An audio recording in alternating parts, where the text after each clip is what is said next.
with the whole money printing, I have an article here, and actually it's a little piece that I put on this part, and then the same article is going to be used on the second part of this podcast.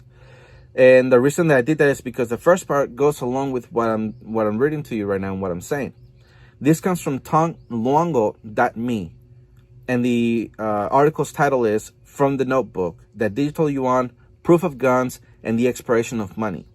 Martin Armstrong makes the point all the time that the main reason why the US dollar is the world's reserve currency is because it is the only modern government issue currency that hasn't been defaulted on in over 200 years. So simply put, what Tom Longo is saying is that people have a lot of, what would you call it? They have a lot of confidence in the US dollar because in all the time that it's been around, it has never defaulted, such as like the German currency, or, Venezuelan currency, Zimbabwe's currency, other currencies. And yes, even though after World War II, we put ourselves in a position where we were the world reserve currency and everybody's using dollars, with all the money printing that we're doing, then eventually it's going to be to where people start losing their confidence. Okay, so if people lose their confidence on the US dollar, they're going to start dropping, and they're going to start looking for other places to go because the US dollar is no longer, beneficial, because what we're doing with all this money printing, with all these social safety nets, we're devaluing the worth of the dollar. Is buying a lot less, and that's exactly what we're seeing with the CPI, which is the Consumer Price Index. What really that translates to is what you're spending in the grocery stores. What are you spending in gasoline and other things, on rents and stuff like that. When all those prices start to go up, that's when people pay attention and start freaking out. Because if you're really paying attention to the news, to the mainstream media, alternative media, to the White House, and even the Fed, now everybody is talking about inflation.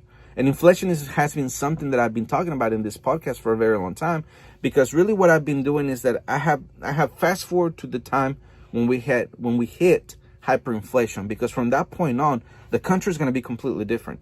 Okay, there's going to be shortages of food, there's going to be shortages of water, there's going to be shortages of goods and services, and not because, it could also be, but not so much because the farmers can't get it done, but because it's going to be so expensive, nobody can buy anything. And then eventually it gets so expensive for the farmers that they cannot produce anything either. That's exactly what happened in Venezuela. That's exactly what happened in other places.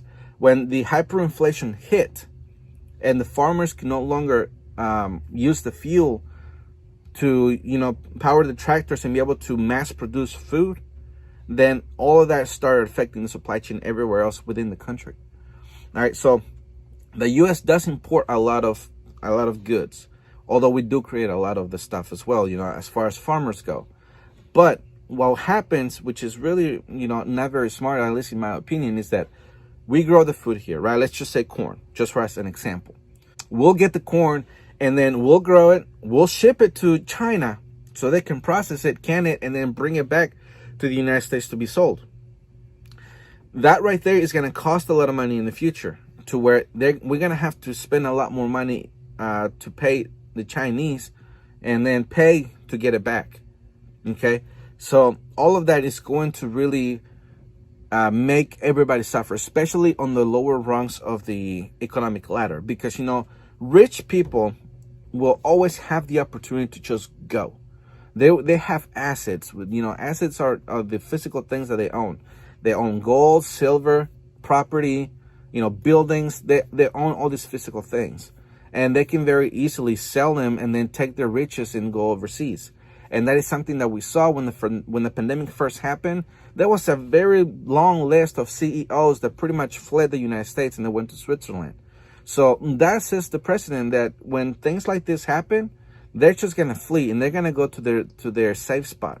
Something that most of us don't have the luxury of doing. So what we have to do is that we have to prepare ourselves right now for when crap hits the fan. We are able to live each and every single day. Again, we're not waiting for that one event to happen and then life goes back to normal. No, what we're doing, we're preparing to change our lifestyle completely. And an economic collapse will cause that, all right? The Man-Made Survival Show.